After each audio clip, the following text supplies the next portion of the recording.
নমস্কার, আমি প্রেমলতা। আজকে আমি বানাবো গুড় দিয়ে আমের আচার। এখানে আমি নিয়েছি 4টে আম। আমি ভালো করে 2 ঘন্টা ভিজিয়ে রেখেছিলাম। তারপরে কাপড়ে মুছে নিয়েছি আর এইভাবে ছোট ছোট টুকরো করে কেটে নিয়েছি।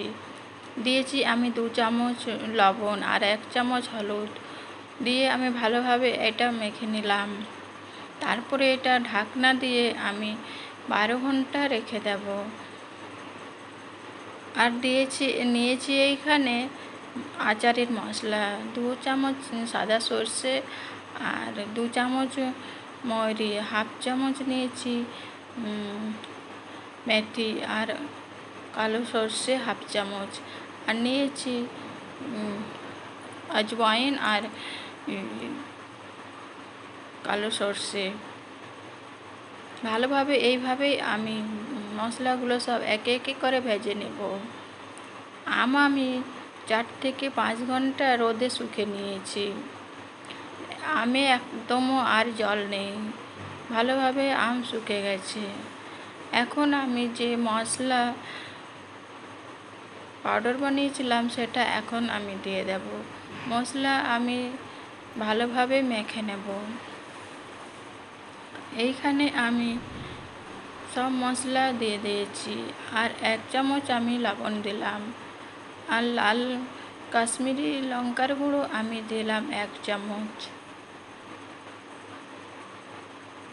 4 চামচ আমি এখানে সর্ষের তেল গরম করে নিয়েছি আর ঠান্ডা করে নিয়েছি, সেটা এখন আমি দিয়ে ভালোভাবে মেখে নেব। মাখার পর আমি দেব গুড়।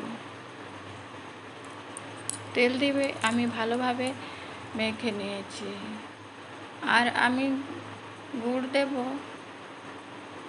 2 বাটি।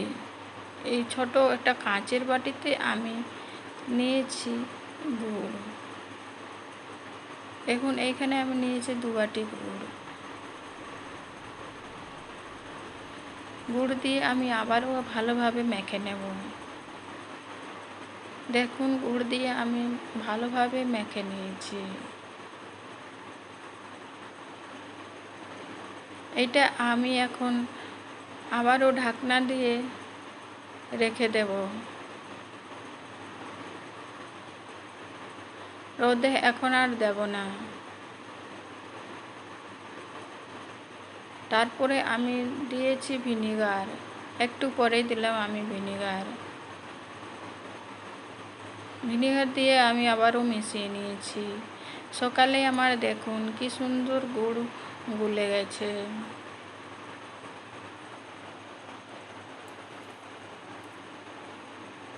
এইভাবে আমি ঢাকনা দিয়ে 2 থেকে 3 দিন রোদে শুকিয়ে নেব।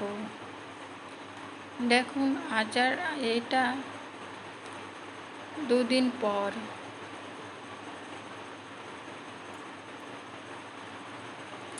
কি সুন্দর গুড় সব গলে গেছে।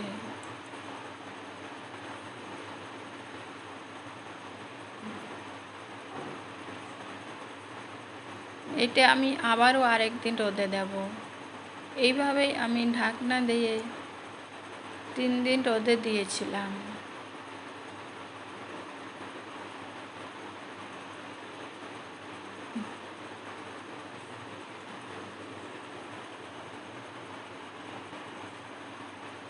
তিন দিন পর আমি আবার চলে এসেছি।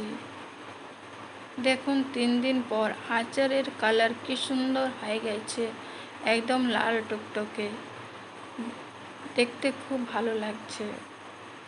এখন আমি এটা একটা কাঁচের জারে ভরে নেব।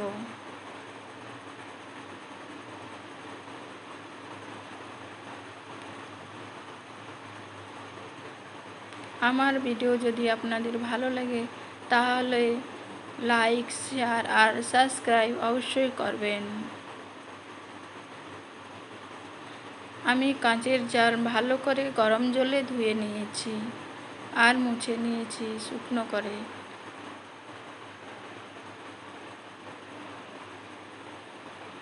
এইভাবে আমি দেখুন আচার ভরে নিয়েছি।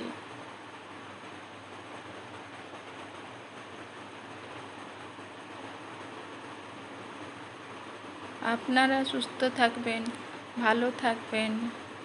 নমস্কার।